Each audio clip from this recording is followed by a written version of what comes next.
नाज़रीन, बढ़ती हुई बांझपन की शरह के बायस IVF और IUI जैसे जदीद तरीका इलाज का रुझान तेज़ी से बढ़ रहा है।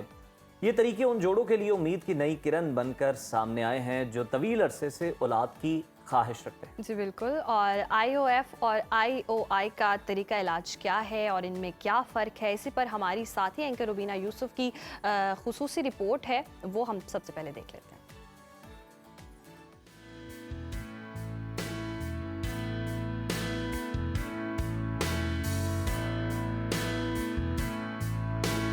अस्सलामुअलैकुम, a very good morning. You are watching Suno Pakistan. आज के हमारे सेगमेंट में हमारे साथ मौजूद हैं senior gynaecologist and IVF specialist doctor Samina Haq. उनसे बात करते हैं। अस्सलाम वालेकुम। वालेकुम सलाम Ruby. Very good morning. Thank you very much for coming over. Thank you ma'am, you are looking so pretty. Less than you. Oh no. अच्छा, आज हम बात करते हैं कि हमारी जो सोसाइटी की ख़वातीन हैं, हम सब औरतें हैं, इन सब ने 3 स्टेजेस से गुजरना होता है। ये जो 3 फेजेस होते हैं, इसमें भी बहुत सारी ऐसी ख़वातीन हैं जो ब्रेस्ट आगुमेंटेशन की तरफ जाती हैं, रिडक्शन की तरफ जाती हैं और बेली टक सर्जरी की तरफ जाती हैं।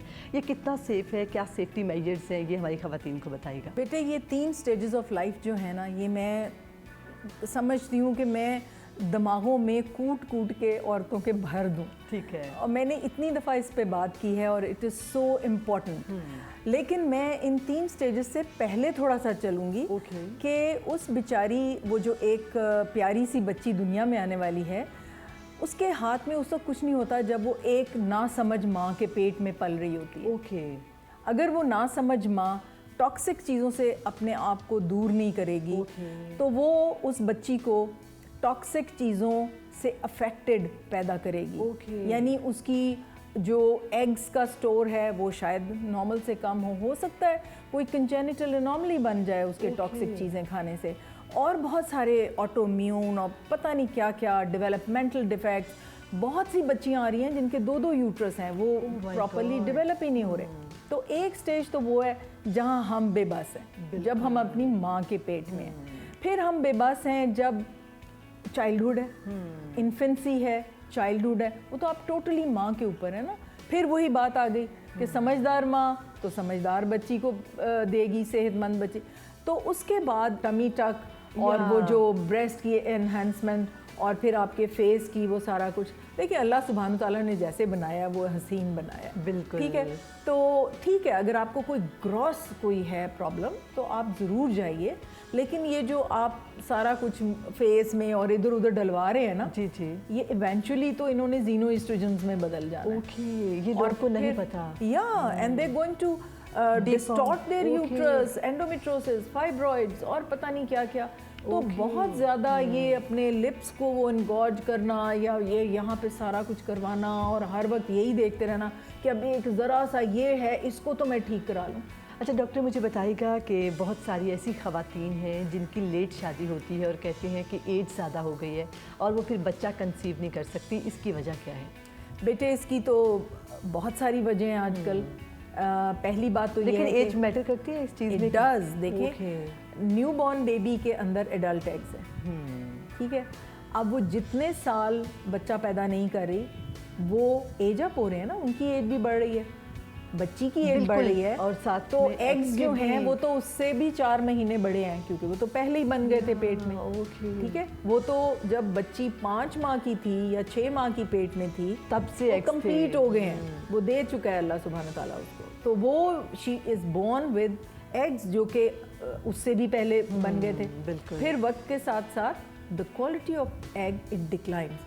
35 के बाद जैसे थोड़ा कर्व ऐसे आ रहा है ना डिक्लाइन का, ठीक है। 35 के बाद यूं जाता है डिक्लाइन। ओह माय गॉड, मतलब आपके चांसेस कुछ ही रह जाते हैं बच्चा कंसीव करने के? नहीं, अगर उसकी माँ अक्लमंद थी और उसने कोई टॉक्सिक चीज़ें नहीं खाई, ठीक है, और टॉक्सिक माहौल में नहीं बैठी, या उसने इशा से तहज्जुद तक नींद पूरी की, मेलाटोनिन उसका नेचुरल सिक्रीट हुआ और उसने और कोई गड़बड़े नहीं की, तो उसकी बेटी के एग्स की क्वालिटी बेहिसाब अच्छी होगी। और मैं आपको एक और बात बता दूं कि मेरी बेटी की जब पैदाइश होने से पहले I was preparing for my fellowship exam.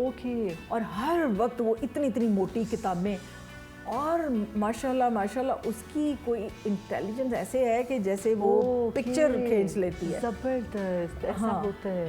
तो फोटोजेनिक मेमोरी उसकी है और she is far too intelligent than I am.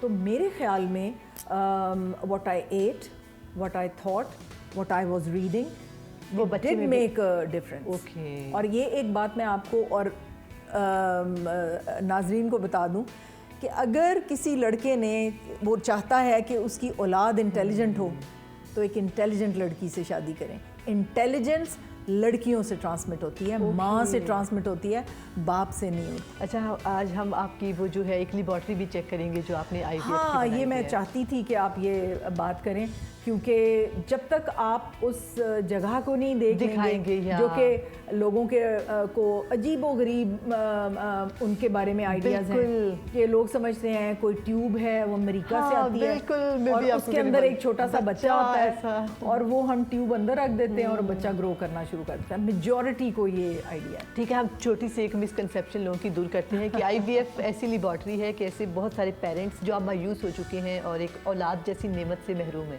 तो उनके लिए ये एक लैब है जो आज हमें आप विजिट जी करवाएंगे। एग्जैक्टली, जिसमें स्पेशली मेल पार्टनर का अगर डिफेक्ट है जैसे कि जीरो स्पर्म्स हैं ही नहीं, फिर हम पीछे टेस्टिकल से या एपिडिडमस में से हम सर्जरी करके स्पर्म्स हमें 10-20 स्पर्म मिल जाएं, हमें 10 ही काफ़ी है, मिलियंस की ज़रूरत ही नहीं IVF में। हम फिर वो उसको एक बारीक सी नीडल से एग में इंजेक्ट करते हैं और फिर एम्ब्रियोज बनते हैं 5वें या 30वें दिन।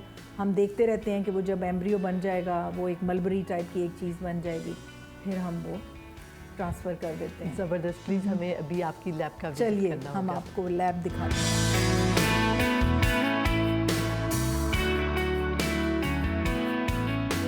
Building this portion is the most restricted area और यहाँ पे परमिशन के बगैर नहीं जा सकते। ठीक है। और इसके आगे ये तो रिकवरी है, फिर उसके आगे वेरी हाईली सेंसिटिव एरिया है जिसके अंदर के टेस्ट ट्यूब बेबीज जो हैं बाकायदा वो बनते हैं। तो इसलिए I will take you to the lab और वहाँ आपको दिखाएंगे कि किस तरह हम सब कुछ करते हैं। ठीक है, so this is the restricted area, no entry without permission. ठीक है, लेकिन तुम्हें परमिशन है।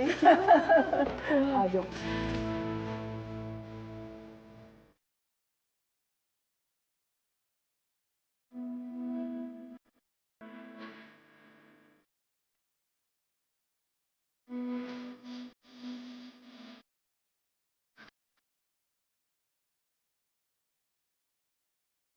तो ये एयर शावर है जो एक कर्टन बनाता है कि इस कमरे की जो कंटेमिनेटेड हवा है वो अंदर ना जाए। ठीक है, तो ये अभी जैसे ही मैं दरवाज़ा खोलूंगी तो ये चलना शुरू हो जाएगा। ओके, ज़बरदस्त। तो स्टार्टेड वर्किंग। आ जाइए।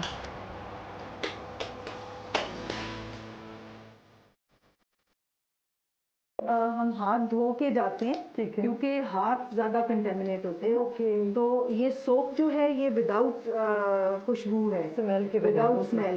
तो क्योंकि एग्स को ना खुशबू पसंद है, ह्यूमन एग्स को ना शोर पसंद है ना ज़्यादा लाइट पसंद है। ठीक है, तो आप देखेंगे कि जो मेन लैब जहाँ हम एग्स को लेके जाते हैं वो वहाँ पे हम लाइट्स को बहुत डिम रखते हैं और वहाँ हम बोलते भी नहीं, ज़्यादा लोगों का जो चलना फिरना आना जाना वो रिस्ट्रिक्टेड होता है। आइए।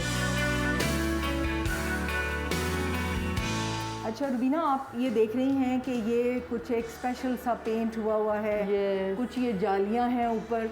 तो ये जो एयर है ना, इसकी क्वालिटी बड़ी इंपॉर्टेंट होती है IVF करने के लिए। इसमें पार्टिकल, बैक्टीरिया, डस्ट कोई चीज़ नहीं होनी चाहिए। It should be clear of everything. ठीक है, तो इसके लिए हमने ये छत के ऊपर बहुत बड़े बड़े यूनिट लगाए हुए हैं जिसको AHU कहते हैं, एयर हैंडलिंग यूनिट्स। तो इनसे हवा प्योरीफाई होके अंदर आती है और फिर आप ये देख रहे हैं जाली, इधर से ये स्टेनलेस स्टील ऊपर लगा हुआ है।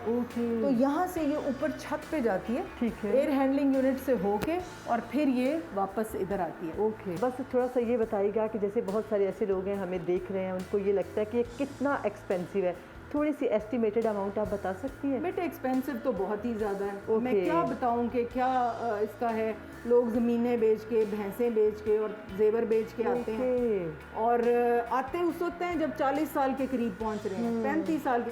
देखिए अगर तब कोशिश करना बहुत मुश्किल है बेटे, अगर हस्बैंड का काउंट जो है वो 10 मिलियन से कम है, 15 मिलियन है या 15 मिलियन से कम है, या उसमें कोई प्रॉब्लम्स हैं, या ज़ीरो स्पर्म है, पीछे स्पर्म है, तो इसलिए उसको तो और कोई चांस ही नहीं है ना। टीबी से ट्यूबें बंद हो गई हैं, कोई चांस और नहीं है। You will have to have a test tube baby.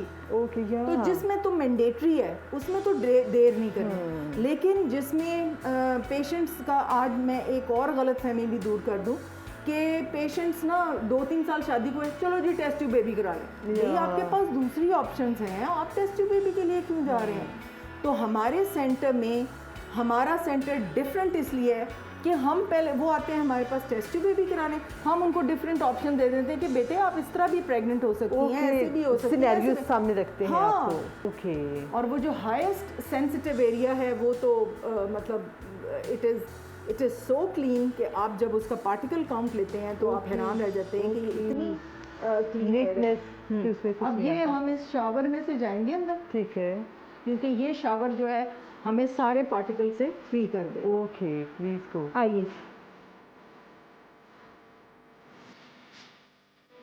अच्छा बीना, अब हम जाएंगे एयर शावर के अंदर से क्लीनेस्ट एरिया के ओके, अंदर। ये हमें क्लीन करेगी और फिर हम भेजेंगे। ठीक है।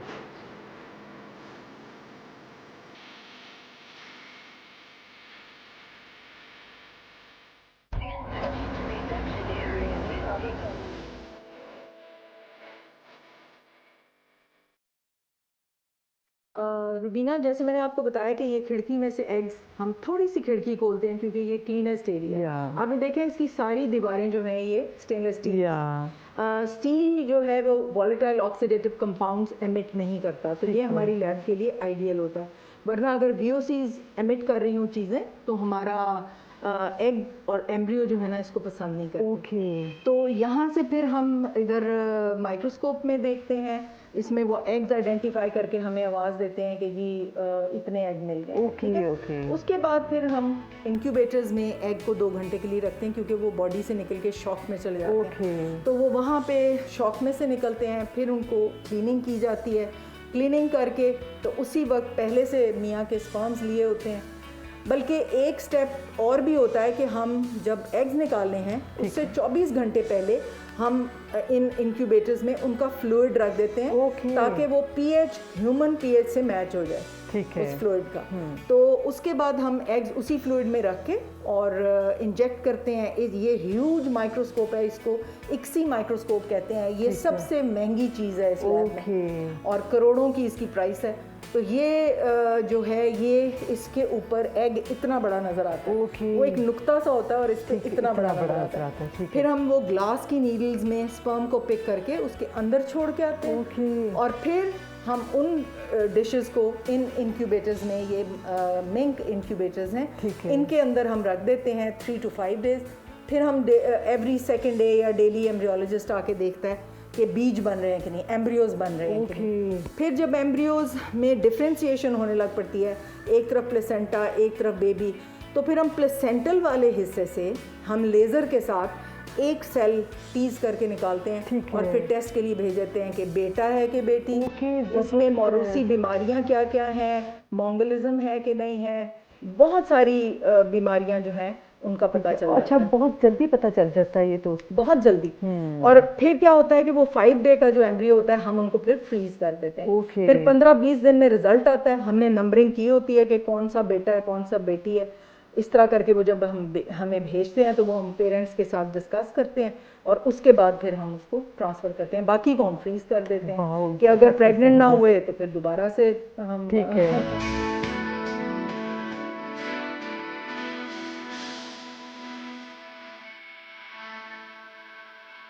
डॉक्टर सवीना बता रही थी कि इनमें आप लोग देखते हैं जी, ये मिंक इंक्यूबेटर्स हैं और ये कल हमने केसेस किए हैं जिनके एग्स अब हम कल देखेंगे कि वो कितने एम्ब्रियोज में चेंज हुए हैं। तो लाइफ तो स्टार्ट हो जाती है ना उसी वक्त से। तो ये वाली मशीन जो है, इक्सी मशीन, ये ब्यूटीफुल माइक्रोस्कोप, मैं तो कहती हूँ जिसने इजाद किया उसको तो सलूट है। या वो तो डेफिनेटली जन्नत में जाएगा। तो इतने होपलेस कपल्स को होप देती है ये मशीन। अमेजिंग ये इजाद है। और फिर उसके बाद इंक्यूबेटर्स हैं जिसमें माँ के पेट का माहौल दिया जाता है। ओके। और फिर ये रहेंगे, अभी हम इनको परसों देखेंगे या कल, ये तो एम्ब्रियोलॉजिस्ट को पता है कि वो क्या करेगा। तो ये कार्बन डाइऑक्साइड इंक्यूबेटर है। फिर ये गैस सिलेंडर्स जो है ना, जो गैस जा रही है, इसके आगे भी फिल्टर्स लगाए हुए हैं। Okay okay. ताकि वो और फिल्टर होके इसके अंदर से जबरदस्त। ये देखिए नाम भी लिखा हुआ है, हाँ, अरूब लिखा हुआ है, आयशा लिखा हुआ है, इस तरह जी, से नाम जी, लिखे। जी, जी। So thank you so much doctor Sameena, Thank आज you, आपने Rubina, for इतना coming कीमती over. वक्त दिया। आपके पेशेंट्स बाहर वेट कर रहे हैं। सो Thank thank you you very so much. Much. और आप Thank you, बहुत ही everyone. नेक काम कर रही हैं उन लोगों के लिए जो अपनी औलाद जैसी नेमत से महरूम है। फिर आपने बहुत सारी और हमें अच्छी बातें बताई हैं। यहाँ पर हम ज़्यादा बोल नहीं सकते, यहाँ पर लेबॉर्ट्री में हम ज़्यादा स्टे नहीं कर सकते। उम्मीद है कि आज के इस सेगमेंट में आपको बहुत कुछ सीखने को मिला होगा। ऐसे ही सेगमेंट्स हमारे देखते रहिए और देखते रहिए हमारा प्रोग्राम सुनो पाकिस्तान।